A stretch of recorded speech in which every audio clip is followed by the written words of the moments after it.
Hello students, welcome to our YouTube channel. SSC CGL exam இங்கிறது நாளைக்கு start ஆக போகுது. So இந்த எக்ஸாம் எழுத போகிற எல்லாருக்குமே ஆல் த பெஸ்ட். நீங்கள் ஒரு நாள் போட்ட டே அண்ட் நைட் ஹார்ட் ஒர்க்குக்கு ரிசல்ட் கிடைக்க போகிற நாட்கள் இந்த நாட்கள்.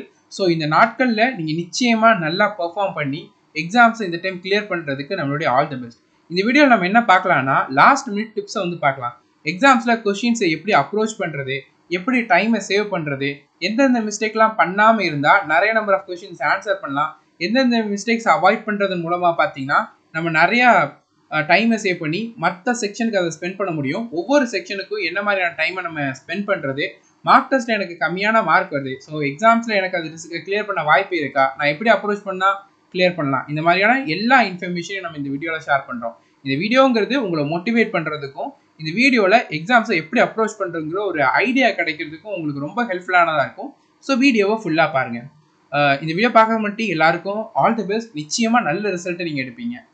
எஸ்எஸ்சி சிஜிஎல் எக்ஸாமுக்கு அட்மிட் கார்டு எப்படி டவுன்லோட் பண்ணுறது, எக்ஸாம்ஸ்க்கு என்னென்ன டாக்குமெண்ட்லாம் கொண்டு போகணும், என்ன இன்ஸ்ட்ரக்ஷனு, என்ன ட்ரெஸ் கோடு, இந்த எல்லா டீட்டெயிலுமே இந்த வீடியோவில் நம்ம ஷேர் பண்ணியிருக்கோம். இந்த வீடியோ பார்க்காதவங்க கீழே டிஸ்கிரிப்ஷன்லையும் மேலே ஐகார்ட்லையும் இந்த வீடியோக்கான லிங்க்கை வந்து நம்ம ஷேர் பண்ணியிருக்கோம். இந்த வீடியோ பார்த்துருங்க. ஸோ எந்த டாக்குமெண்ட்டையும் மிஸ் பண்ணாமல் எக்ஸாம்ஸ்க்கு என்னெல்லாம் கொண்டு போகணுங்கிறத டீட்டெயிலாக அதில் மென்ஷன் பண்ணியிருக்கோம். அதெல்லாம் கொண்டு போங்க. எக்ஸாம்ஸில் டிசப்பாயிண்ட் ஆக மாட்டீங்க. எம்டிஎஸ் எக்ஸாம்க்கு பார்த்தீங்கன்னா 8000 வேகன்சி பார்த்தீங்கன்னா ரிலீஸ் பண்ணியிருக்காங்க. இந்த எக்ஸாம்ஸ்க்கு ஒரு 40 நாளைக்கான ஸ்ட்ராட்டஜியை வந்து நம்ம ஷேர் பண்ணியிருக்கோம். ஸோ எம்டிஎஸ் எக்ஸாம்க்கு அப்ளை பண்ணுறவங்க உங்களுடைய சிஜிஎல் எக்ஸாம் முடிஞ்சதுக்கு அப்புறமா பார்த்தீங்கன்னா எம்டிஎஸ் எக்ஸாம்க்கு முழு மூச்சாக ப்ரிப்பேர் பண்ணுங்கள். நிச்சயமாக அதுலேயும் உங்களுக்கு நல்ல ரிசல்ட் கிடைக்கும். 2 ஜாப்புமே கிளியர் பண்ணுறதுங்கிறது உங்களுக்கு நல்லது தானே, அதை ஞாபகம் வச்சுக்கோங்க. ஓகே, ஸோ முதல்ல இம்பார்ட்டன்ட்டுங்கிறது பார்த்தீங்கன்னா எக்ஸாம் பேப்பர் வந்து ஈஸியாக தான் இருக்கும். நீங்கள் ரொம்ப ஒரி பண்ணிக்கிட்டு ரொம்பலாம் திங்க் பண்ணாதீங்க. மார்க் டெஸ்ட் அட்டன் பண்ணுற ரொம்ப கொஷின் டஃப்பாக இருக்குது, நான் நிறைய மார்க் டெஸ்ட் அட்டன் பண்ணாலும் என்னோட மார்க் நிறையா வரமாட்டுக்கு, நான் வந்து ஸ்கிப் பண்ணலான்ட்டு இருக்கேன் எக்ஸாம், அப்படிலாம் தயவு செஞ்சு நினைக்காதீங்க. ஏன்னா நீங்கள் மார்க் டெஸ்ட் அட்டன் பண்ணுறதுங்கிறது ஒரு அப்ரோச்சை ஃபாலோ பண்ணியிருப்பீங்க. எக்ஸாம்ஸ் எழுதுகிறப்போ அங்கே ஒரு மைண்ட் செட்டுங்கிறது இருக்குது. அங்கே நீங்கள் எப்படி அப்ரோச் பண்ணுறீங்கிறத தான் உங்கள் ரிசல்ட்டே வந்துருக்கு. நிறைய பேர் முன்னாடி 120 மார்க்கை தாண்ட முடியாத நிறைய பேர் மார்க் டெஸ்ட் போகிறப்போ எக்ஸாம்ஸில் 145 140க்கு மேலாம் எடுத்து டியர் 1 குவாலிஃபை பண்ணியிருக்காங்க. ஸோ இதுக்கும் அதுக்குமான டிஃப்ரெண்ட்டுங்கிறது அவங்களோட அப்ரோச் தான். அண்ட் இந்த லாஸ்ட் மினிட்ல நீங்கள் முன்னாடி படிக்காத நிறைய விஷயங்களை ரிவைஸ் பண்ணிட்டு போவீங்க. எக்ஸாம்ஸ்க்கு ஒரு நாளைக்கு 2 நாளைக்கு முன்னாடியே நீங்கள் எல்லாமே முன்னாடி ரிவைஸ் பண்ணாத எல்லா விஷயத்தையும் நீங்கள் நல்லா ரிவைஸ் பண்ணிட்டு வச்சிருப்பீங்கல்ல. இது எல்லாமே உங்களுக்கு கை கொடுத்து நீங்கள் எக்ஸாம்ஸை கிளியர் பண்ண ஹெல்ப்ஃபுல்லானதாக இருக்கும். அதனால மார்க் டெஸ்ட்டில் நான் ரொம்ப கம்மியான மார்க் எடுத்திருக்கேன், மார்க் டெஸ்ட் எனக்கு மார்க்கே வரல, பேப்பர் லெவல் ரொம்ப டஃப்பாக இருக்கும் அப்படிலாம் சொல்கிறாங்களே நினச்சி உங்களை ரொம்ப ஒரி பண்ணிக்கிடாதீங்க. ரீசெண்டாக முடிஞ்ச ஸ்டெனோ பேப்பரில் இங்கிலீஷ் செக்ஷனுங்கிறது அந்தளவுக்கு டிஃபிகல்ட்டாகவே இல்லை. ஆனால் மார்க் டெஸ்ட்டில் பார்த்தீங்கன்னா ரொம்ப டிஃபிகல்ட்டான செக்ஷன் பேப்பர்ஸ் தான் வந்து ப்ரொவைட் பண்ணிட்டு இருக்காங்க. ஸோ அதை பற்றி நீங்கள் ரொம்ப திங்க் பண்ணாமல் பேப்பர் லெவல் ஈஸியாக தான் இருக்கும். நான் காமா மைண்ட் செட்டோட நான் எக்ஸாம்ஸை அப்ரோச் பண்ணி ரிலாக்ஸ்டாக ஆன்சர் பண்ணேன்னா, அன்னைக்கு அப்ரோச் பண்ணுறப்போ நான் கான்ஃபிடென்ட்டாக ஆன்சர் பண்ணேன்னா நிச்சயமாக இந்த டைம் கட் ஆஃப் கிளியர் பண்ண முடியும். இதை மட்டும் மைண்டில் ரொம்ப நல்லா ரிஜிஸ்டர் பண்ணிக்கோங்க. எக்ஸாம் சென்டருக்கு ஆன் டைமுக்கு போயிடுங்க. ஏன்னா அதுக்காக கேட் க்ளோசிங் டைமுக்கு அப்புறம் போனீங்கன்னா அலோவ் பண்ண மாட்டாங்க. இம்பார்ட்டன்ட் டாக்குமெண்ட்லாம் என்னவோ அதெல்லாம் ஒரு நாளைக்கு முன்னாடியே ரெடி பண்ணி பிரிண்ட் அவுட்லாம் எதெல்லாம் போடணுமோ அதெல்லாமே ரெடி பண்ணி வச்சுக்கிட்டு டிஸ்டன்ஸில் உள்ள சென்டருக்கு ஆன் டைமுக்கு போய் ரீச் ஆக முடியுமாங்கிற பிளான்லாம் பண்ணிக்கிட்டு அதை நல்லா தூங்குங்க. ரொம்ப ரிலாக்ஸாக இருங்க. நைட்டு ஃபுல்லாக உட்காந்து படிச்சுக்கிட்டு அதுவே ஒரு ஸ்ட்ரெஸ் ஆகி அடுத்த எக்ஸாம் சென்டருக்கு ஆன் டைம் போகிறதுக்கு நிறைய பஸ்ஸில் தான் ட்ராவல் பண்ணோம். அப்படி பஸ்ஸில் ட்ராவல் பண்ணுறப்போ அங்கேயுமே கொஞ்சம் ஸ்ட்ரெஸ் ஆகி கடைசியில் எக்ஸாம் சென்டரில் போய் ஈஸியான கொஸ்டினில் கூட தப்பு பண்ணி திரும்ப சால்வ் பண்ணிங்கன்னா உங்களுக்கு டைம் வேஸ்ட் ஆகும். டைம் வேஸ்ட்டுங்கிறது அந்த 1 நிமிஷம் 2 நிமிஷம் கிடையாது, இவ்வளோ நாள் ஸ்பெண்ட் பண்ண அத்தனை டைமும் வேஸ்ட் ஆகும். அதனால நீங்கள் அன்னைக்கு நைட்டு படிக்கிறதோ அடுத்த நாள் பஸ்ஸில் போகிறப்போ படிக்கிறதோ எக்ஸாம் ஹாலுக்குள்ளே போகிறப்போ நீங்கள் உட்காந்து படிக்கிறீங்களா, ஷார்ட் நோட்ஸாக ரிவைஸ் பண்ணுறீங்களா, அது எதுவுமே உங்கள் எக்ஸாம்ஸ்க்கு வராது. இது நல்லாவே மைண்டில் ரிஜிஸ்டர் பண்ணிக்கோங்க. ஓகேவா? நீங்கள் இதுக்கு முன்னாடி என்ன படிச்சிருக்கீங்களோ அதெல்லாமே தான் உங்கள் எக்ஸாம்ஸ்க்கு ஹெல்ப் பண்ண போதே தவிர்த்து லாஸ்ட் மினிட்டாக ஹாலுக்குள்ளே போகிறதுக்கு முன்னாடி நான் ஒன்று படிக்கிறேன் அது எனக்கு ஹெல்ப் பண்ணு நினச்சிங்கன்னா அது அப்படி அந்த கொஷின்ஸ் எப்பவுமே வராது. அதனால அதுக்கு ரொம்ப டைம்லாம் ஸ்பெண்ட் பண்ணாதீங்க. நாளைக்கு எக்ஸாம்ஸா, இன்னைக்கு ஒரு 8 மணி நேரம் நல்லா தூங்கிடுங்க. ஹாலுக்கு போகிறப்போ நல்லா பாட்டு கேட்டு ரிலாக்ஸ் ஆகி போங்க, நல்லா தண்ணி குடிச்சுக்கோங்க, நல்லா சாப்பிட்டுக்கோங்க. எக்ஸாம்ஸ்க்கு ரிலாக்ஸ்டாக போய் காமாக போங்க. அந்த 1 மணி நேரம் நீங்கள் என்ன பண்ண போகிறீங்களோ அதுதான் உங்கள் ரிசல்ட்டில் ரிஃப்ளெக்ட் பண்ண போகுது. ரொம்ப ஸ்ட்ரெஸ் ஆகி ரொம்ப ஒரி பண்ணி நான் அது படிக்கல இது கேட்பாங்களோன்னு தெரியாது. இதுக்கு முன்னாடி நடந்த ஷிஃப்ட்டில் என் ஃப்ரெண்ட் எழுதுனாங்க, அவங்க இந்த கொஸ்டின் ஷேர் பண்ணாங்க, ஸோ அதெல்லாம் வந்து நான் படிக்கிறேன் அப்படிலாம் ஒரி பண்ணாதீங்க. ஓகேவா? அந்த 1 மணி நேரத்தில் அந்த 100 கொஸ்டின்ஸில் நீங்கள் எப்படி பெர்ஃபார்ம் பண்ணுறீங்களோ அதுதான் ரிசல்ட்டில் ரிஃப்ளெக்ட்டுங்கிறது ஆக போகுது. நான் மார்க் டெஸ்ட்டில் முன்னாடி மார்க் டெஸ்ட்டில் அட்டன் பண்ணதில் ரொம்ப கம்மியான மார்க் எடுத்திருக்கேன், நிறைய மிஸ்டேக் பண்ணியிருக்கேன், கட் ஆஃப் இவ்வளோ வரும் அவ்வளோ வரும், ஒரு விஷயம் தெரிஞ்சுக்கோங்க, கட் ஆஃப் எவ்வளோ வரும்ன்றத யாராலையுமே எக்ஸாம்ஸ் நடக்கிறது முன்னாடி ப்ரெடிக்டே பண்ண முடியாது. ஓரளவுக்கு ரஃபாக சொல்லாமே தவிர்த்து அதுவுமே நிறைய டைம் தப்பாக தான் போயிருக்கு. ஏன்னா லாஸ்ட் டைம்லாம் எல்லாரும் கட் ஆஃப் சொன்னதுங்க பார்த்தீங்கன்னா ஒரு 140 எடுத்தால் போதும்னாங்க, 130 எடுத்தால் போதும்னாங்க. ஆனால் கட் ஆஃப் வந்தது பார்த்தீங்கன்னா அதை விட தாண்டி தான் வந்துச்சு. இதுக்கு முன்னாடி ஒரு சிஜிஎல்ல பார்த்தீங்கன்னா கட் ஆஃப் டியர் 2ல பார்த்தீங்கன்னா ஒரு 275 ஓகேனாங்க. ஆனால் கட் ஆஃப் வந்தது 282 அந்த சம்திங் 85 சம்திங் வந்துருந்துச்சு. ஓகேவா?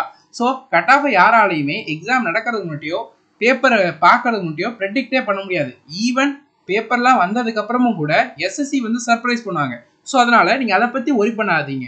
நான் நல்லா படிச்சிருக்கேன், நான் நல்லா பெர்ஃபார்ம் பண்ண போறேன், எனக்கு தெரிஞ்ச கொஸ்டின் எதையுமே நான் ஸ்கிப் பண்ண போறதே கிடையாது, தெரியாத கொஸ்டின்ஸை நான் தொட போறதே கிடையாது. இந்த மைண்ட் செட்ல போய்கிட்டு தெரிஞ்ச கொஸ்டின்ஸ் எல்லாம் 100 கொஸ்டின்ஸ் இருக்கு, எல்லாருக்குமே தெரிஞ்ச மாதிரி 75ல இருந்து 80 கொஸ்டின் பேப்பர்ஸ் இருக்கும், கொஸ்டின்ஸுங்கிறது இருக்கும். நாம அந்த சமயத்துல அந்த 75-80 கொஸ்டின்ஸை எந்த அளவுக்கு டைமை சேவ் பண்ணி ஸ்மார்ட்டா அப்ரோச் பண்ணி ஆன்சர் பண்றவங்கிறதுல தான் நம்ம டியர் 1 கிளியர் பண்ண போறோங்கிறது இருக்கு. ஓகேவா? ஸோ அதுக்கு நம்ம என்ன பண்ணணும், ரிலாக்ஸா இருக்கணும், தெரிஞ்ச கொஸ்டின்ஸ் எதையுமே ஸ்கிப் பண்ணிடக்கூடாது, அது எல்லாமே எக்ஸாம் முடியறதுக்குள்ள அட்டன் பண்ணிடணும். இதை மட்டும் தான் மைண்ட் செட்ல இருக்கணுமே தவிர்த்து இப்போ டஃப் ஒரு சிலர் சொல்றாங்கன்னு வச்சுக்கோமே, ஒரு 70 கொஸ்டின் ஆன்சர் பண்ணா கிளியர் பண்ணலாம்னு சொல்றாங்க. 70 கொஸ்டின் நீங்க அட்டன் பண்ணிட்டீங்க, அதுல 50 தான் கரெக்ட்னா கிளியர் பண்ண முடியுமா? முடியாது. இப்போ 70 கொஸ்டின் நீங்க ஆன்சர் பண்ணிட்டீங்க. ஓகேவா? அந்த பேப்பர் ரொம்ப ஈஸியா இருந்து 80க்கு மேல ஆன்சர் பண்ணாதான் கிளியர் பண்ண முடியுமான்னா முடியாது. அதே மாதிரி நீங்க வந்து 70 கொஸ்டின் ஆன்சர் பண்ணணும்னு சொல்றாங்க, அந்த பேப்பர் ரொம்ப டஃப்பா இருந்து 65 எடுத்தாலே கிளியர் பண்ண முடியும்னா அப்ப அது ஃபெயில் ஆகுதா? ஸோ தட் பாத்தீங்கன்னா இதோட இவ்வளோன்றது கிடையாது. அந்த பேப்பர்ல எனக்கு தெரிஞ்ச கொஸ்டின், நான் ஸ்ட்ராங்கா இருக்கக்கூடிய டாபிக்ல கேட்கக்கூடிய கொஸ்டின் எல்லாமே நான் கரெக்டா ஆன்சர் பண்ணுவேன். அது மட்டும் மைண்ட்ல வச்சுக்கோங்க. ஓகேவா? நீங்க என்னெல்லாம் படிக்கணுமோ என்னெல்லாம் இம்ப்ரூவ் பண்ணணுமோ அதை எல்லாமே பண்ணிட்டீங்க. ஓகேவா? இப்போ லாஸ்ட் மினிட்ல எது பண்றது ஒன்றும் கிடையாது, நான் அதை படிக்கல இதை படிக்கலன்ட்டு நெகட்டிவே ஆகாதீங்க. ரொம்ப ரிலாக்ஸா இருங்க, பேப்பர் ஈஸியா தான் இருக்கும். அந்த 1 மணி நேரம் உங்களுடைய ஃபுல் பொட்டன்ஷியலை கொடுத்துருங்க. எந்த இடத்துலையுமே தெரியாத கொஸ்டின்ஸ் இருக்குன்னா பேனிக்கே ஆகாதீங்க. ஓகேவா? இப்போ கொஸ்டின்ஸ் எப்படி ஆன்சர் பண்றதுன்றத பார்க்கலாம். ஓகேவா? ஸோ முதல்ல உங்க ஸ்ட்ராங் ஏரியால இருந்து ஸ்டார்ட் பண்ணுங்க. ஓகேவா? நீங்க ஸ்டார்ட் பண்றப்ப பாத்தீங்கன்னா ஒரு விஷயம் நல்லா ஞாபகம் வச்சுக்கோங்க, 100 கொஸ்டின் இருக்கு. ஓகேவா? 75ல இருந்து 80 கொஸ்டின் பாத்தீங்கன்னா எல்லாருமே ஆன்சர் பண்ற மாதிரியான பேப்பரா தான் செட் பண்ணிருப்பாங்க. இதை விட அதிகமான நம்பர் ஆஃப் கொஸ்டின்ஸுமே எல்லாரும் ஆன்சர் பண்ற மாதிரியா தான் இருக்கும். ஓகேவா? அதனால நீங்க ஒரு 25 கொஸ்டின் பாக்குறீங்க மேக்ஸ்ல, ரீசனிங்லனா 5 கொஸ்டின் டிஃபிகல்ட்டா இருக்குன்னா நான் 5 கொஸ்டின் சால்வ் பண்ணிட்டு தான் அடுத்த கொஸ்டின் போவேன்ட்டு நிக்காதீங்க. அடுத்த 20 கொஸ்டின் எல்லா கொஸ்டினுக்கும் 30 செகண்ட் ஸ்பெண்ட் பண்ற மாதிரியான ஈஸியான கொஸ்டினா கொடுத்துருவாங்க. நம்ம 5 கொஸ்டினுக்கு 5 நிமிஷம் 6 நிமிஷம் ஸ்பெண்ட் பண்ணிட்டு பின்னாடி உள்ள 20 கொஸ்டின்ஸ்ல பாத்தீங்கன்னா நம்மளால ஒரு 5-6 கொஸ்டின்ஸை பார்க்க முடியாம கூட போயிடும். அந்த 5-6 கொஸ்டினுங்கிறது சேர்த்தே 1 நிமிஷத்துல சால்வ் பண்ணக்கூடிய கொஸ்டினா கூட இருக்கலாம். அதனால எப்பவுமே பாத்தீங்கன்னா ஸ்கிப் பண்றதுக்கோ அடுத்த கொஸ்டின் மூவ் ஆன் ஆகுறதுக்கோ தயங்காதீங்க. ஏன்னா 100 கொஸ்டின் இருக்கு, அதுல 10 கொஸ்டின்ஸை நம்ம ஸ்கிப் பண்றதுனாலயோ நமக்கு தெரியாம போகிறதுனாலயோ நம்ம கிளியர் பண்ணாம போறதுக்கு வாய்ப்பே கிடையாது. அதனால அதை பத்தி ஸ்கிப் பண்றதை பத்தி கவலையப்படாதீங்க. கொஸ்டின்ஸ் ஆன்சர் பண்றப்போ ஒரு 3 ரவுண்டா வச்சுக்கோங்க. ஃபர்ஸ்ட் ரவுண்டு, இந்த ஃபர்ஸ்ட் ரவுண்டுங்கிறது 40 நிமிஷம். ஓகேவா? மொத்தம் 40 நிமிஷத்துல நீங்க என்ன பண்ணணும்னா ரீசனிங்கா இருக்கட்டும், மேக்ஸா இருக்கட்டும், இங்கிலீஷா இருக்கட்டும், ஜெனரல் அவேர்னஸா இருக்கட்டும், 4 சப்ஜெக்டும் சேர்த்து டிசிஎஸ் பேட்டர்ன்ல கேட்டிருப்பாங்க தெரியுமா, அந்த கொஸ்டின் ஈஸியான கொஸ்டின்ஸ்னா ஒரு 30 to 45 செகண்ட் குள்ளேயே சால்வ் பண்ற மாதிரியான கொஸ்டின்ஸ், உங்களுக்கு தெரிஞ்ச டாபிக்ல தெரிஞ்ச டைப் ஆஃப் கொஸ்டின்ஸ். இந்த கொஸ்டின்ஸ் எல்லாமே முதல் 40 நிமிஷத்துல சால்வ் பண்ற மாதிரி பாத்துக்கணும். ரீசனிங்க்கு முதல் 14 நிமிஷம். இந்த 14 நிமிஷத்துல நம்ம டிசிஎஸ் பேட்டர்ன்ல என்ன மாதிரியான டைப்லாம் பார்த்திருப்போம். டிசிஎஸ்ல வந்து அனலிட்டிக்கல் ரீசனிங் டியர் 1க்கு வருமா? வராது. அப்போ முதல் 14 நிமிஷத்துல அனலிட்டிக்கல் ரீசனிங் சால்வ் பண்ணாதீங்க. சீட்டிங் அரேஞ்ச்மெண்ட் கொஸ்டின்ஸை சால்வ் பண்ணணும்னா சால்வ் பண்ணிக்கோங்க. ஆனால் சீட்டிங் அரேஞ்ச்மெண்ட்டை பார்த்தீங்கன்னா அதை மார்க்கெட் ஃபார் ரிவ்யூ கொடுத்துட்டு அதை பின்னாடி சால்வ் பண்ணுற மாதிரி முதல் 14 நிமிஷம் முழுக்க எதுக்கு ஸ்பெண்ட் பண்ணணும்னா டிசிஎஸ் பேட்டர்னில் எப்போவுமே ரெகுலராக கேட்கக்கூடிய கொஸ்டின்ஸு ஈஸியான கொஸ்டின் இந்த சென்ஸ் என்னன்னா அதை ஒரு 30 to 40 நிமிஷத்துக்குள்ள சால்வ் பண்ணிடலாம். 2-3 ஸ்டெப்லேயே சால்வ் பண்ணிடலாம். குயிக்காகவே ரீசனிங்கில் லாஜிக்காக ஃபைன் பண்ணிடலாம். அந்த மாதிரியான கொஸ்டின்ஸை தெரிஞ்ச டாப்பிக்கோட தெரிஞ்ச டைப் ஆஃப் கொஸ்டின். இப்போ வந்து உங்களுக்கு டைம் அண்ட் ஒர்க் கொஸ்டின் தெரியும். டைம் அண்ட் ஒர்க்கில் ஈஸியான கொஸ்டின்னா உடனே சால்வ் பண்ணிடலாம். ஆனால் அதே இது டைம் அண்ட் ஒர்க்கில் டைம் டேக்கிங் கொஸ்டின்ஸாக இருந்தால் அது ஈஸி கொஸ்டினா கிடையாது. அப்போ அதை 40 நிமிஷத்துல சால்வ் பண்ணக்கூடாது. அந்த மாதிரி பிளான் பண்ணிக்கோங்க. ஓகேவா? முதல் ரவுண்டு 40 நிமிஷம் நம்ம டிசிஎஸ் இந்த 40 நிமிஷங்கிறது உங்களுக்கு சொல்லியிருக்கோம். ஆனால் ஈஸியான கொஸ்டின், டிசிஎஸ் பேட்டர்ன் கொஸ்டின், தெரிஞ்ச கொஸ்டின்லாம் நீங்கள் குயிக்காகவே சால்வ் பண்ணிடுவீங்க. 30 நிமிஷத்துக்குள்ளேயே நீங்கள் சால்வும் பண்ணிடுவீங்க. ஓகேவா? ரீசனிங்கில் 14 நிமிஷம், இங்கிலீஷ்க்கு 7 நிமிஷம், ஜெனரல் அவேர்னஸ்க்கு 4 நிமிஷம், மேக்ஸுக்கு 15 நிமிஷம். மேக்ஸுக்கு தெரிஞ்ச கொஸ்டின், தெரிஞ்ச டைப் ஆஃப் கொஸ்டின் இது நீங்கள் 15 நிமிஷம் ஸ்பெண்ட் பண்ணீங்கன்னா 15 கொஸ்டினுக்கு மேலே 15 18 கொஸ்டின்ஸை இந்த 15 நிமிஷத்தில் சால்வ் பண்ணிட முடியும். ஓகேவா? ஸோ நம்மளுடைய மொதல் டார்கெட்டு டிசிஎஸ் பேட்டர்னில் இருக்கக்கூடிய எந்த கொஸ்டினையும் ஈஸியான கொஸ்டின்ஸையும் தெரிஞ்ச டைப் ஆஃப் கொஸ்டினையும் நம்ம அட்டன் பண்ணாமல் விட்டுறவே கூடாது. அதுக்கு தான் மொதல் 40 நிமிஷம். அடுத்த 20 நிமிஷம் பார்த்தீங்கன்னா ரவுண்டு 2. இதில் பார்த்தீங்கன்னா time taken question. Time taken கொஸ்டின்னா அதில் வந்து ரீசனிங்க்கு 4 நிமிஷம், இங்கிலீஷ்க்கு 4 நிமிஷம், மேக்ஸுக்கு 12 நிமிஷம். ஓகேவா? இதில் ஏதாவது டைமை நீங்கள் குயிக்காகவே முடிச்சிட்டிங்கன்னா அந்த டைமிங்கை மற்ற சப்ஜெக்ட்ன்றதை ஸ்பெண்ட் பண்ணுற மாதிரி பார்த்துக்கோங்க. இது என்ன மீன் பண்ணுறோன்னா, இப்போ வந்து டைம் டேக்கன் கொஸ்டின், இப்போ வந்து உங்களுக்கு அனலிட்டிக்கல் ரீசனிங் கொஸ்டின்ஸ் வந்து டைம் டேக்கன் கொஸ்டினாக இருக்குன்னு வச்சுக்கோங்களேன். ஏன்னா அது கொஞ்சம் யோசிச்சு சால்வ் பண்ண வேண்டியதாக இருக்குன்னா அதை நீங்கள் இந்த ரவுண்டில் சால்வ் பண்ணிங்கன்னா அதுவே நிறைய டைம் 3 நிமிஷம் 4 நிமிஷம் எடுக்கக்கூட வாய்ப்புகள்ன்றது இருக்குது. ஸோ அப்போ அங்கே நம்ம டைம் ஸ்பெண்ட் பண்ணோம்னா ஈஸியான கொஸ்டின்ஸை லாஸ்ட்டாக நமக்கு ஆன்சர் பண்ண முடியாமல் போகிறதுக்கு கூட வாய்ப்புகள்ன்றது இருக்குது. அதனால என்ன பண்ணணும்னா, டைம் டேக்கன் கொஸ்டின், இந்த கொஸ்டின் எனக்கு தெரியும், என்னால் சால்வ் பண்ண முடியும்னு தோணுது, ஆனால் டைம் நிறையா எடுக்கும். அந்த மாதிரியான கொஸ்டின்ஸ்லாம் அந்த லாஸ்ட் ஒரு 20 நிமிஷத்தில் முதல் 4 நிமிஷம் ட்ரை பண்ணுற மாதிரி பார்த்துக்கோங்க. அதே மாதிரி இங்கிலீஷில் இந்த 7 நிமிஷத்தில் most of the question solve பண்ணிடுவீங்க. ஆனால் ஒரு சில கொஸ்டின்ஸ் இருக்குல்ல, இப்போ பேசேஜ் ரீட் பண்ணுறது, பேசேஜ் ஆர்சி கொஸ்டின்லாம் பார்த்தீங்கன்னா எப்படிங்க பாருங்க, ரவுண்ட் 2ல் இதெல்லாம் சால்வ் பண்ணணும். ரவுண்ட் 2ல் பார்த்தீங்கன்னா analytical reasoning questions, seating arrangement questions, mostly பார்த்தீங்கன்னா நியூ எஸ்எஸ்சி டாபிக்ஸ்லாம் இருக்குது தெரியுமா, அதெல்லாம் அந்த செகண்ட் ரவுண்டில் சால்வ் பண்ணுற மாதிரி பார்த்துக்கோங்க. செகண்ட் ரவுண்டு இந்த சென்ஸ் என்னன்னா, ரீசனிங்கில் மொதல் 14 நிமிஷம் கொடுக்குறோமா, அந்த 14 நிமிஷத்தை 10 நிமிஷத்துலேயே தெரிஞ்ச கொஸ்டின்லாம் சால்வ் பண்ணிட்டீங்க. 4 நிமிஷம் பேலன்ஸ் இருக்குன்னா அந்த 4 நிமிஷத்தை அந்த தெரியாத கொஸ்டினுக்கு, அதாவது இந்த செகண்ட் ரவுண்டோட கொஸ்டினுக்கு ஸ்பெண்ட் பண்ணிடுங்க. இது ஒரு 4 நிமிஷம், அடுத்த 20 நிமிஷத்தில் ஒரு 4 நிமிஷம், 8 நிமிஷங்கிறது இந்த கொஸ்டினுக்கு நீங்கள் கொடுக்குற மாதிரி இருக்கும். ஸோ இதில் உள்ள கொஸ்டின்ஸையும் ஆன்சர் பண்ணிட முடியும். ஆனால் அதை தவிர்த்து நீங்கள் ஒவ்வொரு கொஸ்டினாக சால்வ் பண்ணிட்டு இருந்தீங்கன்னா ரீசனிங் செக்ஷனுக்கே உங்களுக்கு 23லேருந்து 25 நிமிஷம் எடுத்துட்டுனா மற்ற செக்ஷனில் ஈஸியான கொஸ்டின் கேட்டாலும் நம்மளால சால்வ் பண்ண முடியாது. அதனால தான் இந்த ஸ்ட்ராட்டஜியை ஷேர் பண்ணுறோம். இதை ஃபாலோ பண்ணுங்க. மேக்ஸை பொறுத்த வரைக்கும் டிஐ கொஸ்டின்ஸை சால்வ் பண்ண முடியும், ஆனால் கொஞ்சம் டைம் எடுக்கும். பாப்புலேஷன் எலெக்ஷன் டைப் கொஸ்டின்ஸை சால்வ் பண்ண முடியும், ஆனால் கொஞ்சம் டைம் எடுக்கும். பார்ட்னர்ஷிப் கொஸ்டின்ஸை சால்வ் பண்ண முடியும், ஆனால் டைம் எடுக்கும். ட்ரிக்னாமெட்ரியில் ஒரு சில கொஸ்டின், ஹைட் அண்ட் டிஸ்டன்ஸில் ஈஸியான கொஸ்டின்னா குயிக்காக சால்வ் பண்ணிடலாம். ஆனால் வளவலன்ட்டு 4-5 லைனில் இருந்துச்சுன்னா அதை குயிக்காக சால்வ் பண்ண முடியாது. அப்போ அதை என்ன பண்ணணும்னா, இந்த மாதிரியான கொஸ்டின்ஸ் எல்லாம் மார்க்டு ஃபார் ரிவ்யூ. இப்போ நீங்கள் பார்க்குறீங்க ஒரு கொஸ்டின், அனலிட்டிக்கல் ரீசனிங்கில் ஒரு கொஸ்டின் நீங்கள் பார்க்குறீங்க, அந்த கொஸ்டின் என்னால் சால்வ் பண்ண முடியும், ஆனால் டைம் எடுக்கும்னா மார்க்டு ஃபார் ரிவ்யூ கொடுத்துருங்க. இப்போ ஒரு எஸ்எஸ்சியில் ஒரு நியூ டாபிக், பார்க்காத ஒரு நியூ டாபிக்லேருந்து வந்திருக்கு, அதை என்னால் சால்வே பண்ண முடியாதுன்னா மார்க்டு ஃபார் ரிவ்யூ கொடுக்காதீங்க. ஏன்னா மார்க் ஃபார் ரிவ்யூ கொடுத்தோம்னா நமக்கு ஹைலைட் ஆகி காட்டும். அது நம்ம வந்து அடுத்த 20 நிமிஷத்தில் எதெல்லாம் மார்க் ஃபார் ரிவ்யூ கொடுத்தோம், எதெல்லாம் சால்வ் பண்ண முடியுமோ அதுக்கு இமீடியட்டாக பார்க்கலாம். இல்லைனா ஒவ்வொரு கொஸ்டினாக செக் பண்ணுறப்போ அங்கேயுமே நம்மளுக்கு டைம் வேஸ்ட் ஆகும். ஜாமெண்ட்ரியில் டைம் டேக்கன் கொஸ்டின், சிம்பிள் இன்ட்ரெஸ்ட்டில் கொஞ்சம் டிஃபிகல்ட்டான கொஸ்டின்ஸ் இருக்கும் தெரியுமா, அதெல்லாம் 2வது ரவுண்டில் சால்வ் பண்ணுற மாதிரி பார்த்துக்கோங்க.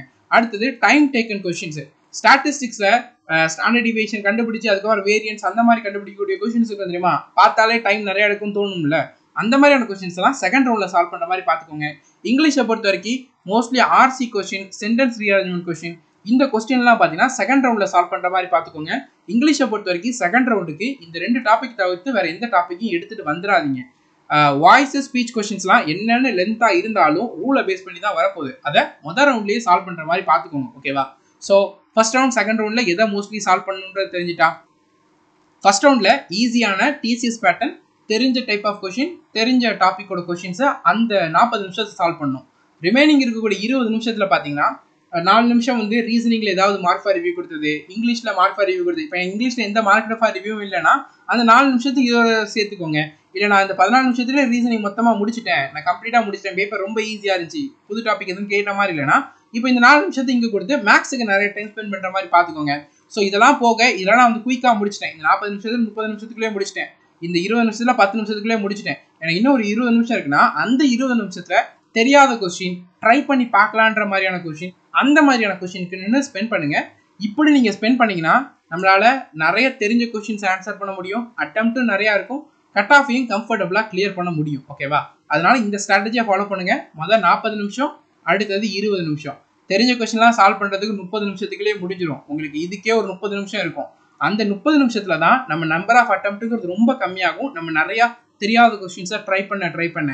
அதனால பார்த்தீங்கன்னா அந்த 30 நிமிஷம் இருக்கிறப்போ மார்க்கெட் ஃபார் ரிவ்யூ கொஸ்டின்ஸை ஃபர்ஸ்ட் அட்டன் பண்ணிடுங்க. இது ரொம்ப இதாக ஃபாலோ பண்ணுங்க, நிச்சயமாக ரொம்ப நல்ல ரிசல்ட் எதிர்பார்க்கலாம். வேணும்னா இன்னைக்கு ஒரு மார்க் டெஸ்ட்டை அட்டன் பண்ணுறப்போ இந்த ஸ்ட்ராட்டஜியாக ஃபாலோ பண்ணுங்க. அடுத்து பார்த்தீங்கன்னா ரீசனிங்காக இருக்கட்டும், ஒரு லாஜிக்கை ஃபைன் பண்ணிட்டீங்கன்னா அந்த லாஜிக்ஸை வச்சு எந்த ஆப்ஷன்ஸ் மேட்ச் ஆகுதோ அதை சூஸ் பண்ணிடுங்க. ஓகேவா? நான் 4 ஆப்ஷனையும் இந்த செக் பண்ணுறீங்க இது செக் பண்ணுறீங்க இதில் மேட்ச் ஆகிட்டுனா இதுதான் ஆன்சரு. 4வதையும் நான் செக் பண்ணுவேன்ட்டு தயவு செஞ்சு நிற்காதீங்க. அது வேஸ்ட் ஆஃப் டைம். ஓகேவா? ஏன்னா எக்ஸாம்ஸில் ஆல்ரெடி டைமுங்கிறது ஃபாஸ்ட்டாக ஓடிக்கிட்டே இருக்கும். மார்க் டெஸ்ட் போடுற மாதிரி இருக்காது. அந்த சமயத்தில் நீங்கள் நான் இங்கே பார்க்குறேன் வரல, இங்கே பார்க்குறேன் வரல, இங்கே எனக்கு ஆப்ஷன் வந்துட்டுனா இதான் ஆன்சர், இங்கே செக் பண்ணுங்கிற அவசியமே கிடையாது. ஓகேவா? அதே மாதிரி மேக்ஸ்லையும் பார்த்தீங்கன்னா நீங்கள் ஒரு டைம் ஒரு கொஸ்டின் சால்வ் பண்ணிட்டீங்கன்னா ஆன்சர் வந்துட்டு அந்த ஆன்சர் ஆப்ஷனில் இருக்குது. கொஸ்டினை ஒழுங்காக ரீட் பண்ணியிருக்கீங்க, ஒழுங்காக சால்வ் பண்ணியிருக்கீங்க, ஒரு ஆன்சர் வந்துட்டுனா அதுதான் ஆன்சர். நான் மற்ற ஆன்சரும் வராதான்ட்டு லாஜிக்ஸ் உட்காந்து செக் பண்ணிட்டு இருக்காதீங்க. அது வேஸ்ட் ஆஃப் டைம். மோஸ்ட்லி அந்த மாதிரி சஃபர் ஆகிற மாதிரி தர மாட்டாங்க. அடுத்தது பார்த்தீங்கன்னா மேக்ஸில் ஒரு கொஸ்டின் ஃபுல்லாக ரீட் பண்ணிட்டு தான் பேப்பரில் பேனான்றதை வைங்க. ஏன்னா ஒரு சில கொஸ்டின்ஸை நீங்கள் முதல் 2 லைன் உங்களுக்கு தெரிஞ்ச மாதிரியே இருக்கும், நீங்கள் அது வரைக்கும் சால்வ் பண்ணிடுவீங்க. ஆனால் அடுத்த உள்ள ஒரு லைனும் தெரியாது. அதுக்கப்புறம் என்ன ஃபர்தராக ப்ரொசீட் பண்ணுறதுன்ற ஃபார்முலா தெரியலனா இவ்வளோ நேரம் ஸ்பெண்ட் பண்ண டைம்ன்றது வேஸ்ட்டு. அதனால ஒரு கொஸ்டின் ஸ்கிப் பண்ணுறதுக்கு முன்னாடி அதை ஃபுல்லாக ரீட் பண்ணிடணும். ரீட் பண்ணுறப்போ அது டைம் டேக்கன்னா மார்க்கெட் வேல்யூ, ரீட் பண்ணுறப்போ அது சுத்தமாக தெரியாதுன்னா அதை அப்படியே விட்டுட்டு போயிடணும். அங்கே போய் டைமை வேஸ்ட் பண்ணக்கூடாது. ஓகேவா? ஒரு கொஸ்டின் சால்வ் பண்ணுற மட்டும் அதை ஃபுல்லாக ரீட் பண்ணிட்டு தான் சால்வ் பண்ணவே ஸ்டார்ட் பண்ணணும். இது நிறைய டைமை சேவ் பண்ணும், நிறைய மிஸ்டேக்ஸை சேவ் பண்ணும். அடுத்தது ஆர்சி கொஸ்டின்ஸ்லாம் பார்த்தீங்கன்னா ஒரு டைம் பேசேஜை ஃபுல்லாக ரீட் பண்ணிட்டு ஆன்சர் பண்ணுங்க. நான் பேசேஜை ரீட் பண்ணல, நான் குத்து மதிப்பா போடுறேன்னா 5க்கு 5மே தப்பாக வாய்ப்புன்றது இருக்கு. ஆனா ஒரு டைம் ஸ்பெண்ட் பண்ணி 2வது ரவுண்ட்ல தான் சால்வ் பண்ண போறீங்க. இங்கிலீஷ்ல 4 நிமிஷம் இருக்கு. அதுல 2 நிமிஷம் ஸ்லோவா படிச்சாலே 2 நிமிஷத்துல அந்த பேசேஜ் படிச்சிடலாம். நீங்க மார்க் டெஸ்ட்ல அட்டன் பண்ற மாதிரிலாம் ரொம்ப பெரிய பேசேஜ்லாம் மோஸ்ட்லி தர மாட்டாங்க. அப்படி தந்தாலும் ஈஸியா அண்டர்ஸ்டாண்ட் ஆகிற மாதிரி பேசேஜ் தான் தருவாங்க. 2 நிமிஷங்கிறது தாராளமா போதும். அடுத்த 1 நிமிஷத்துல அந்த 5 கொஸ்டினை சால்வ் பண்ணலாம். ஸோ 3 நிமிஷத்துல மொத்தமா ஆர்சியை முடிச்சு விட்டுடலாம். ஆனால் நீங்கள் அந்த ரீட் பண்ணுறதுல கொஞ்சம் இது பட்டு அதை ரீட் ஒழுங்காக பண்ணலன்னா 5மே தப்பாகும். இது செலெக்ஷனை பாதிக்கும். அதனால் அதில் கவனமாக ஸ்பெண்ட் பண்ணுங்கள். அடுத்தது பார்த்தீங்கன்னா ரீசனிங்கை பொறுத்த வரைக்கும் 1.5 நிமிஷத்துக்கு மேலே ஒரு லாஜிக்கை ஃபைன் பண்ணுறதுல டைம்ங்கிறத ஸ்பெண்ட் பண்ணாதீங்க. நீங்கள் இவ்வளோ நாள் ப்ராக்டிஸ் பண்ணியிருக்கீங்க, பேப்பரோட லெவலுமே நீங்கள் இந்த நிறைய ப்ராக்டிஸ் பண்ணியிருக்கீங்கிறப்போ கொஸ்டினை பார்த்தோன்னே என்ன லாஜிக்குங்கிறது இமீடியட்டாக உங்களுக்கு ஸ்ட்ரைக் ஆகிரும். ஒருவேளை ஸ்ட்ரைக் ஆகலை, நீங்கள் நிறைய ட்ரை பண்ணி பார்க்குறீங்கன்னா 1.5 நிமிஷமோ 2 நிமிஷத்துக்கு மேலே அந்த கொஸ்டின்ல ட்ரை பண்ணாதீங்க. லாஸ்டா பாத்துக்கலான்ட்டு ஸ்கிப் பண்ணிட்டு போயிருங்க. ஓகேவா? இதை மைண்ட்ல வச்சுக்கோங்க. லாஜிக்ஸை நான் ஃபைன் பண்ணியே தீர்வேன்ட்டு அதில் உட்காராதீங்க. ஏன்னா சில சமயங்கள்ல பாத்தீங்கன்னா உங்களுக்கு கொஸ்டின்ஸ் தப்பா இருக்கும், ஆப்ஷன்ஸ் இல்லாம இருக்கும். நீங்க ஒரு டைம் ஒரு கொஸ்டின் சால்வ் பண்றீங்க, ஆன்சர் வரமாட்டுக்கு, 2வது டைம் பாக்குறீங்க, அப்பவும் ஆன்சர் வரமாட்டுக்கு. நீங்க பண்ணது கரெக்டா இருக்குன்னா கொஸ்டின் சில சமயங்கள்ல தப்பா இருக்கும், சில சமயங்கள்ல ஆப்ஷனே இல்லாம இருக்கும். ரீசனிங் அண்ட் இங்கிலீஷா இருக்கட்டும், மேக்ஸா இருக்கட்டும், இது இந்த 3 சப்ஜெக்ட்லயும் இது ரொம்பவே ஃபெமிலியரா இருக்கும். அண்ட் நீங்க அதுல உட்கார்ந்து ஸ்பெண்ட் பண்ணிக்கிட்டு ஆர்கியூ பண்ணிக்கிட்டே இருந்தீங்கன்னா டைம் வேஸ்ட் ஆகும், உங்களுக்கு தான் பிரச்சனை.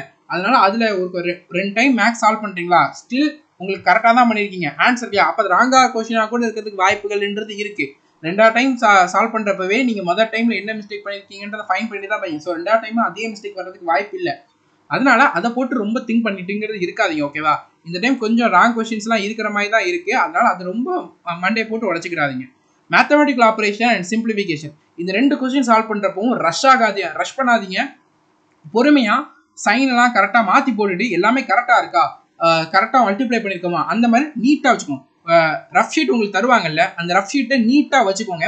ஏன்னா ஒரு கொஸ்டின் நம்பர் 1 மேக்ஸ்ல நீங்க ஒரு கால்குலேஷன் பண்ணிருப்பீங்க, அது கொஸ்டின் நம்பர் 18க்கு தேவைப்படுதுன்னா இம்மீடியட்டா வந்து அந்த கால்குலேஷனையும் அந்த ஸ்கொயரையும் நம்ம பார்த்துக்கிட முடியும். நீங்க ரொம்ப குழப்பமா எழுதி வச்சீங்கன்னா எங்க என்னன்னே தெரியாது, திரும்ப அதை நீங்க சால்வ் பண்ண வேண்டியதா இருக்கும். அதுல 1 நிமிஷம் 2 நிமிஷம் வேஸ்ட் ஆகும். ஸோ அதுல ஒரு 2-3 கொஸ்டின் ஆன்சர் பண்ணலாம். அதனால அந்த மிஸ்டேக் பண்ணக்கூடாதுங்கிறதுக்காக ரஃப் ஷீட்டை நீட்டா வச்சுக்கோங்க. இந்த 2 டாபிக்ல உள்ள கொஸ்டின்ஸையும் ஒரே அட்டெம்ப்ட்ல சால்வ் பண்ண முடியும், கேர்ஃபுல்லா ஆன்சர் பார்த்தீங்கன்னா. ஓகேவா? அடுத்தது கடைசி ஒரு 10 நிமிஷம் இருக்கு தெரியுமா, அந்த 10 நிமிஷம் லாஸ்ட் ஒரு 10 மினிட்டுங்கிறது ஓடும் தெரியுமா மானிட்டர்ல, அந்த 10 மினிட்னு ஓடுறப்ப பார்த்தீங்கன்னா எல்லா 100 கொஸ்டினையும் ஒரு டைம் பார்த்துட்டீங்களான்றதை பார்த்துங்க. ஏன்னா சில சமயங்கள்ல நம்ம டென்ஷன்ல டபுள் கிளிக் பண்ணிட்டோம்னா அடுத்தடுத்த கொஸ்டின் மூவ் ஆயிரும். சில சமயங்கள்ல பார்த்தீங்கன்னா மேக்ஸ்ல நிறைய பேருக்கு இந்த ஹேபிட் இருக்கும், 25ல இருந்து பின்னாடி சால்வ் பண்ணிட்டு வர்றது. ஓகேவா? அப்படி சால்வ் பண்ணிட்டு வர்றப்போ சில சமயங்கள்ல இந்த 25ல இருந்து நிறைய கொஸ்டின் உங்களுக்கு தெரியாத கொஸ்டின்ஸா இருக்குன்னா சில சமயங்கள்ல அப்படியே 1, 2, 3 சால்வ் பண்ணிட்டு வருவீங்க. அந்த சமயத்துல இந்த இடத்துல உள்ள சில கொஸ்டின்ஸை நம்ம கவனிக்காம போகிறதுக்கான வாய்ப்புகள் இருக்கு. ஏன்னா அது ரெட் கலர்ல மாறிட்டுனா நம்ம கவனிக்கலன்ட்டு போயிடுவோம், நம்ம பார்த்துட்டோம் தெரியலன்ட்டு போயிடுவோம். ஆனா ஆன்சர் கீ வர்றப்போ ரொம்ப ஈஸியான கொஸ்டின்ஸா இருக்கும். அதனால கடைசி 10 நிமிஷம் ஸ்டார்ட் ஆகிறப்போ 1ஆம் நம்பர் கொஸ்டின்லேருந்து 100ஆம் நம்பர் கொஸ்டின் வரைக்கும் எல்லா கொஸ்டினையும் நான் ஒரு டைம் பார்த்துட்டேனான்னு பாருங்க. அப்படி பார்க்குறப்போ நிச்சயமாக 2-3 கொஸ்டினாவது நீங்கள் பார்க்காம விட்டுருப்பீங்க. அதை நீங்கள் அப்போ ஆன்சர் பண்ணுறப்போ 1 மினிட்ல ஒரு 2-3 கொஸ்டினாவது ஆன்சர் பண்ண முடியும். இது நம்ம அட்டெம்ப்டை இன்க்ரீஸ் பண்ணுறதுக்கு ஹெல்ப்ஃபுல்லானதாக இருக்கும். ஓகேவா? இது எப்பவுமே நல்லா மைண்டில் வச்சுக்கோங்க. இந்த டைம் சிஜியில் யார் கிளியர் பண்ண முடியும்னா, யார் டைமை ப்ராப்பராக ஸ்மார்ட்டாக யூஸ் பண்ணிக்கிறாங்களோ அவங்களால நிச்சயமாக கிளியர் பண்ண முடியும். அதனால டைம் மேனேஜ்மெண்ட்டுக்கு நிறைய இம்பார்ட்டன்ஸுங்கிறத கொடுங்க. ரொம்ப சிம்பிளாக சொல்கிறது, 100 கொஸ்டினில் 75லேருந்து 80 கொஸ்டின் சால்வ் பண்ணுற மாதிரி தான் இருக்கும். ஆனால் அந்த 75லேருந்து 80 கொஸ்டினை நம்ம அந்த 1 ஹவரில் சால்வ் பண்ணுறோமாங்கிறது தான் நம்மளோட எபிலிட்டிங்கிறது இருக்குது. அதனால முதல் 40 நிமிஷங்கிறது ரொம்ப சொல்கிறோம். 30 நிமிஷத்துக்குள்ளேயே டிசிஎஸ்ல கேட்ட கொஸ்டின்ஸு, ஈஸியான கொஸ்டின்ஸு, தெரிஞ்ச டைப் ஆஃப் கொஸ்டின்ஸ்லாம் 30லேருந்து 35-40 நிமிஷத்துக்குள்ளே ஆன்சர் பண்ணிடலாம். அது மோஸ்ட்லி பார்த்தீங்கன்னா ஒரு 60லேருந்து 65 கொஸ்டின்ஸ் வந்துடும். ரிமைனிங் இருக்கக்கூடிய 20 நிமிஷத்தில் நீங்கள் எவ்வளோ கொஸ்டின்ஸை எக்ஸ்ட்ராவை ஆன்சர் பண்ணுறீங்கிறதுல தான் பார்த்தீங்கன்னா உங்களுடைய செலெக்ஷனுங்கிறது இருக்குது. உங்களுக்கு டவுட்டாக இருந்தால் தயவு செஞ்சு நீங்கள் வந்து லாஸ்ட்டாக போட்ட மேக்ஸ் டெஸ்ட்டில் எடுங்க. மேக்ஸ் டெஸ்ட்டில் நான் வந்து ரீசன்ட் பேட்டர்ன் எனக்கு மார்க்கே வரல சார் அப்படின்னு சொல்கிற அந்த மேக்ஸ் டெஸ்ட் எடுங்க. 15 மேக்ஸ் கொஸ்டின் சால்வ் பண்ணியிருக்கீங்களா? அந்த 15 கொஸ்டின் சால்வ் பண்ணுறதுக்கு மோஸ்ட்லி உங்களுக்கு எல்லாத்தையும் சேர்த்திங்கன்னா டோட்டல் 15லேருந்து 16 நிமிஷம் தான் எடுத்திருப்பீங்க. ஆனால் மேக்ஸ் செஷனுக்கு டோட்டலாக 27 நிமிஷம் எடுத்திருப்பீங்க. அந்த மிச்சம் உள்ள 12 நிமிஷம் எதுக்கு ஸ்பெண்ட் பண்ணியிருப்பீங்கன்னா, தெரியாத கொஸ்டினுக்கு உட்காந்து மண்டையை போட்டு உடச்சிட்டு இருந்திருப்பீங்க. அதில் ஸ்பெண்ட் பண்ணிப்பீங்க. ஆனால் அந்த சமயத்தை வேறு எதாவது ஸ்பெண்ட் பண்ணியிருந்தீங்கன்னா நிச்சயம் பெட்டர் ரிசல்ட்டுங்கிறது கிடச்சிருக்கும். ஓகேவா?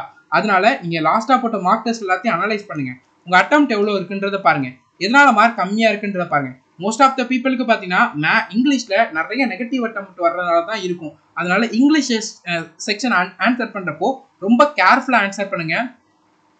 உங்களுக்கு ரொம்ப டிமோட்டிவேட்டடாக இருக்குது இங்கிலீஷ் செக்ஷனை வச்சு ஃபீல் பண்ணுறப்பனா, தயவு செஞ்சு ஸ்டெனோவோட 2025 பேப்பர்ஸை ஒரு டைம் கோத்ரூ பண்ணுங்கள். அதை நீங்கள் இங்கிலீஷ் செக்ஷனை பாருங்கள். இங்கிலீஷ் செக்ஷன் டிஃபிகல்ட்டாக இருக்கா இல்லையான்றதை அதுவே உங்களுக்கு தெரிஞ்சிடும். இந்த ஸ்டெனோ பேப்பர் ரீசெண்டாக முடிஞ்சது, அதனால தான் சஜஸ்ட்டுங்கிறத பண்ணுறோம். நீங்கள் மார்க் டெஸ்ட்டில் பார்க்குற மாதிரி ரொம்ப டிஃபிகல்ட்டான பேப்பர், ரொம்ப கஷ்டமான பேப்பர்ன்றது இருக்காது. அதனால பார்த்தீங்கன்னா தயவு செஞ்சு நம்ம என்னெல்லாம் ப்ராப்பராக பண்ணணுமோ, என்னென்னலாம் நீங்கள் லாஸ்ட் மினிட்ல பண்ணணுமோ அதை ப்ராப்பராக பண்ணுங்கள். ரொம்ப ரிலாக்ஸ்டாக இருங்க. செகண்ட் ரவுண்டில் சால்வ் பண்ணுறப்போ மோஸ்ட் ஆஃப் த டைம் இந்த டாபிக்ஸ்க்கு கொடுக்குற மாதிரி பார்த்துக்கோங்க. ஏன்னா அந்த சமயத்தில் இதுக்கு நீங்கள் கொஞ்சம் டைம் எடுக்க சால்வ் பண்ண வேண்டியதாக இருக்கும். அப்போ இதுக்கு ஸ்பெண்ட் பண்ணுங்க. ஓகேவா? முதல்ல உட்காந்து ஸ்பெண்ட் பண்ணணும். அதுக்கே நமக்கு நிறைய டைம் போயிட்டு, ஏன்னா அனலிட்டிக்கல் ரீசனிங்கில் இது கரெக்டாக அது கரெக்டான்றதுலேயே நம்ம மாட்டிப்போம். அதனால அந்த இதை நம்ம லேட்டராக பார்த்துக்கலாம். முதல்ல தெரிஞ்ச கொஸ்டின்லாம் ஆன்சர் பண்ணலான்ட்டு அதில் கான்சன்ட்ரேஷன் பாருங்கள். நம்மளுடைய சஜஷனு ரீசனிங்கை பொறுத்த வரைக்கும் பார்த்தீங்கன்னா அடுத்தல பார்க்கலாம். ஸோ எவ்வளோ சேஃப் அட்டெம்ப்ட்ன்றது இருக்கும். ஆக்சுவலாக பார்த்தீங்கன்னா பேப்பர் லெவல் ஈஸியாக தான் இருக்கும். அப்படி தான் கொடுப்பாங்கன்றது தான் நம்மளுடைய தாட்டாக இருக்குது. அப்படி தான் மோஸ்ட்லி வரும். டைம் மேனேஜ்மெண்ட் பண்ணுறவங்க கிளியர் பண்ணிடலாம். அதை மட்டும் நல்லா மைண்டில் வச்சுக்கோங்க. ஏன்னா நீங்கள் ஆல்ரெடி படிச்சிட்டீங்க. 80லேருந்து 75 கொஸ்டின் ஆன்சர் பண்ணுற அளவுக்கு தான் நீங்கள் இருப்பீங்க. உங்கள் நாலேஜுங்கிறது இருக்கும். ஏன்னா ஹார்ட் ஒர்க் போட்டு படிச்சிருக்கீங்க. ஆனால் அந்த டைம்குள்ளே சால்வ் பண்ணிட்டீங்களான்னு தான் மேட்டர். அதனால் பேப்பர் ஈஸியாக தான் இருக்கும். ஸ்மார்ட்டாக ஒர்க் பண்ணிக்கோங்க. கட் ஆஃப் எவ்வளோ, சேஃப் அட்டெம்ப்ட் எவ்வளோங்கிறது எல்லாமே பார்த்தீங்கன்னா உங்களுக்கு பேப்பர் நடந்தால் தான் தெரியும். அதுக்கு முன்னாடி சொல்கிறது எல்லாமே அவங்களுடைய அந்த இதுதான். அது மோஸ்ட் ஆஃப் த டைம் கரெக்டாகவும் இருக்கும், மோஸ்ட் ஆஃப் த டைம் தப்பாக போகிறதுக்குமே வாய்ப்புகள்ன்றது இருக்குது. நம்மளுடைய சஜஷனுங்கிறது ரீசனிங்கை பொறுத்த வரைக்கும் பேப்பர் லெவலில் அனலிட்டிக்கல் ரீசனிங் இருக்குது. அதனால பார்த்தீங்கன்னா ஒரு 22 கொஸ்டினுக்கு மேலே கரெக்டாக ஆன்சர் பண்ணுற மாதிரி பார்த்துக்கோங்க. ஏன்னா அனலிட்டிக்கல் ரீசனிங் இல்லைன்னா நம்ம தாராளமாக சொல்லலாம் 25 எடுக்கிற மாதிரி தான் இருக்கும் எடுத்துலான்ட்டு. ஆனால் 22க்கு மேலே ஆன்சர் பண்ணுற மாதிரி பார்த்துக்கோங்க. கரெக்டாக ஆன்சர் பண்ணுற மாதிரி. இங்கிலீஷை பொறுத்த வரைக்கும் 21 கொஸ்டினுக்கு மேலே கரெக்டாக ஆன்சர் பண்ணுற மாதிரி பார்த்துக்கோங்க. மேக்ஸை பொறுத்த வரைக்கும் 20 கொஸ்டினுக்கு மேலே கரெக்டாக ஆன்சர் பண்ணுற மாதிரி பார்த்துக்கோங்க. ஜென்ரல் அவேர்னஸில் குறைஞ்சது 10 கொஸ்டினுக்கு மேலேயாவது கரெக்டாக ஆன்சர் பண்ணுற மாதிரி பார்த்துக்கோங்க.